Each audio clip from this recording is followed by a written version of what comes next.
कांग्रेस ने सरकार बनने के 10 दिन के भीतर ओपीएस बहाल करने का वादा किया था, लेकिन अभी तक मंत्रिमंडल का गठन नहीं हो पाया है। कांग्रेस के वादों को लेकर विपक्ष लगातार हमलावर है, जिस पर कांग्रेस विधायक विक्रमादित्य सिंह ने उन्हें संयम रखने की हिदायत दी है। उन्होंने कहा कि कांग्रेस पार्टी ने चुनावों में जो 10 गारंटी दी है, उन्हें जल्द चरणबद्ध तरीके से पूरा किया जाएगा। दिल्ली से लौटने के बाद शिमला में कांग्रेस महासचिव और विधायक विक्रमादित्य सिंह ने पत्रकार वार्ता के दौरान कहा कि वे हमेशा टू वे कम्युनिकेशन में विश्वास रखते हैं, जिसकी शुरुआत सीएम सुक्खू ने कर दी है। उन्होंने बताया जो विश्वास जनता ने कांग्रेस पर जताया है, उसके लिए सरकार और प्रशासन तैयार है।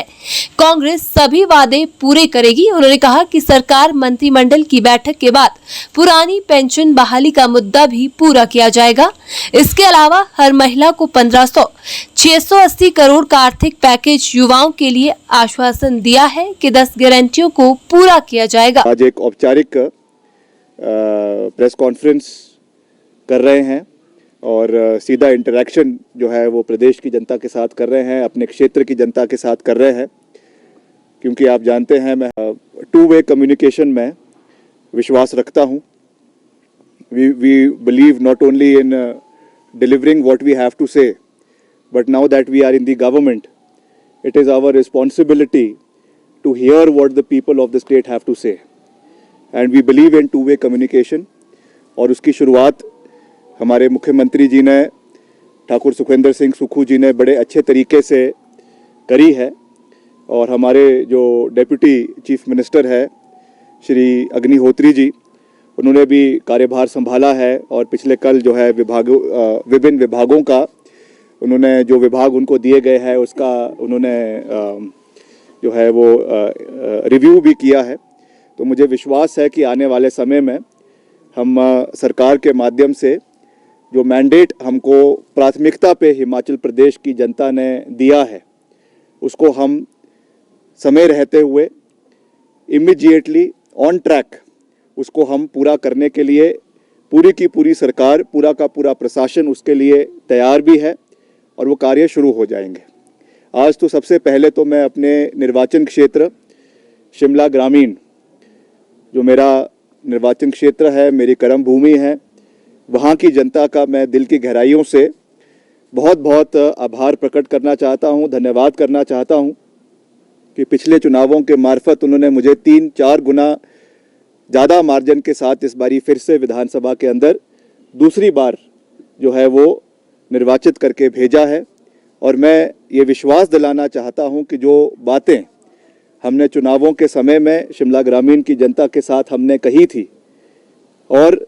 धन्यवाद इसलिए भी करना चाहता हूं कि चुनावों में व्यवस्था के कारण मैं केवल 5-6 दिन ही अपने निर्वाचन क्षेत्र में लगा पाया, मगर उसके बावजूद मेरे निर्वाचन क्षेत्र के लोगों ने जो प्यार विश्वास हमें जताया है, उस पर हम पूरे तरीके से खरा उतरेंगे।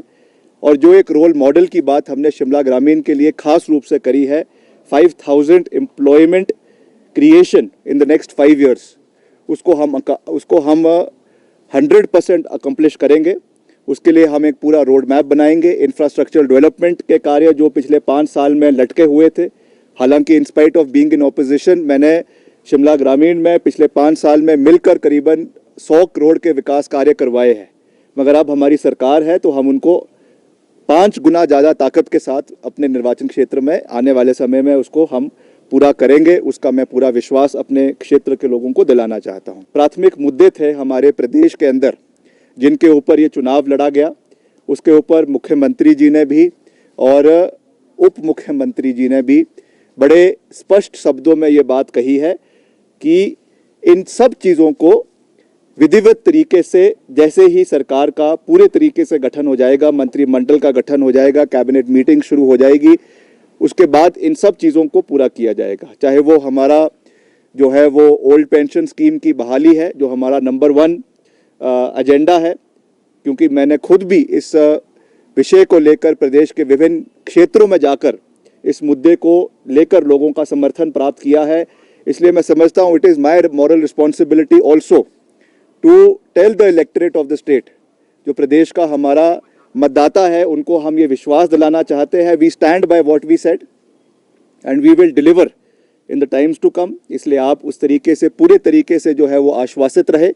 कि जो जो बातें हमने करी है, हमारी जो 10 गारंटीज थी, उसको हम चरणबद्ध तरीके से प्रदेश के अंदर जो है वो लागू किया जाएगा।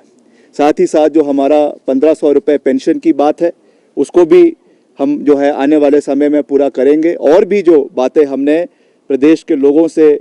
समय समय के ऊपर अलग अलग वर्गों से कही है, 680 करोड़ रुपए का जो पैकेज हमने युवाओं के लिए खास रूप से जो 5 लाख नौकरियां in government sector and in private sector लाने की बात करी है, उसको भी हम पूरी तरीके से आने वाले समय में प्रदेश के अंदर पूरा करेंगे। इसका भी हमें पूरा विश्वास है। आने वाले समय में अभी जो हमारा शीतकालीन सत्र, क्योंकि मुख्यमंत्री जी जो है उनको कोरोना पॉजिटिव की रिपोर्ट आई है, तो वो 3 दिन के लिए जो है वो उसमें है, क्वारंटीन में है। उसके बाद धर्मशाला के अंदर एक आभार रैली जो है वो कांगड़ा जिला के लोगों के लिए रखी गई है, जिसके बाद विधिवत तरीके से शीतकालीन सत्र शुरू होगा। पिछले कल जो हमारे प्रोटर्म स्पीकर है उनको भी जो है शपथ दिलाई गई है। उसके बाद विधायकों की शपथ का सिलसिला शुरू होगा, सरकार के गठन का सिलसिला शुरू होगा और उसके बाद फिर चरणबद्ध तरीके से, जैसा मैंने कहा कि हर चीज़ को हम आने वाले समय में पूरा करेंगे। इसका मैं आपको पूरा विश्वास दिलाना चाहता हूं।